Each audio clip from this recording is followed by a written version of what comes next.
So this is something, like I said, that Ann taught me.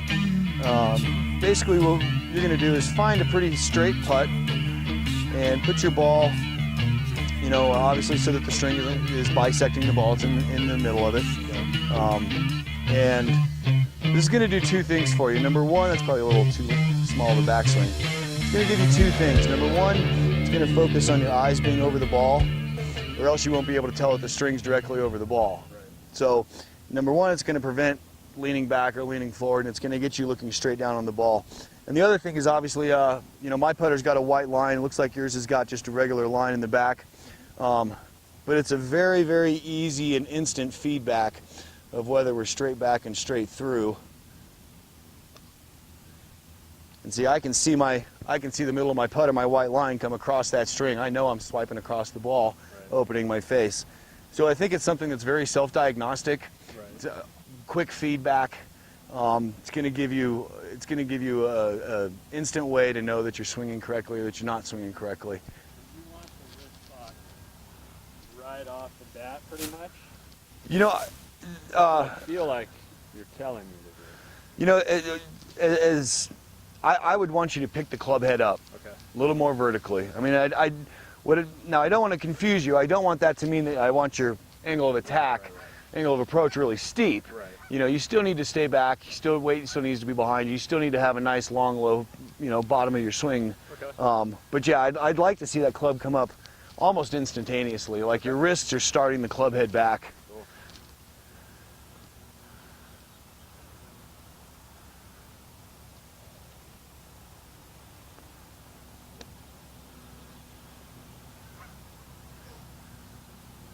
See, I like that sand in the air a lot better. I mean, you're taking a little more sand, it's going higher, your ball flight's a little higher. Yeah. Does it feel weird? No, it feels fine. I think by you telling me to pick my club up is where the wrist cock didn't make a lot of sense to me. Okay.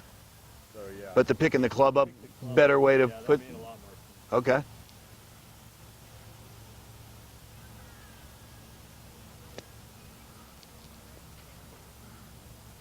Well, there's 3 shots within, what, 5 feet? Yeah. All right, hit a couple more. Okay.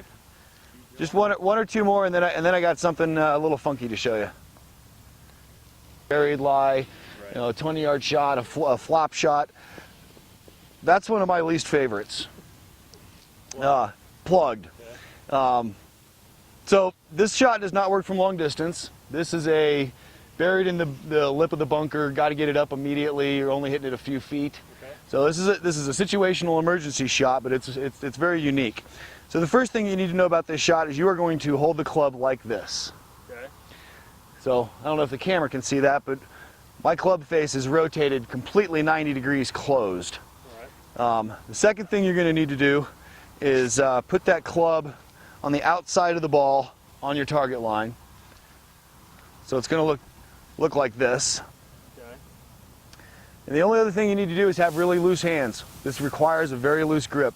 Because what's going to happen is as soon as I hit the sand, it's going to automatically turn my club head open without me making that effort. Okay. It's an interesting shot, though. Ow. Like I said, it's a very specialty shot, and I should be doing this up by the lip, because that's where it's normally used.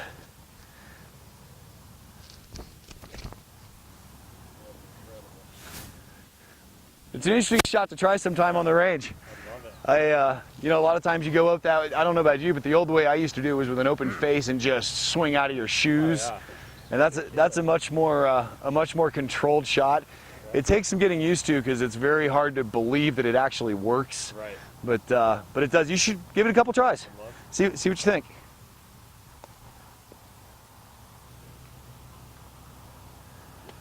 Nice. Better than my normal shot. It's a funky little shot, but it can get you out of a sticky situation every once in a while.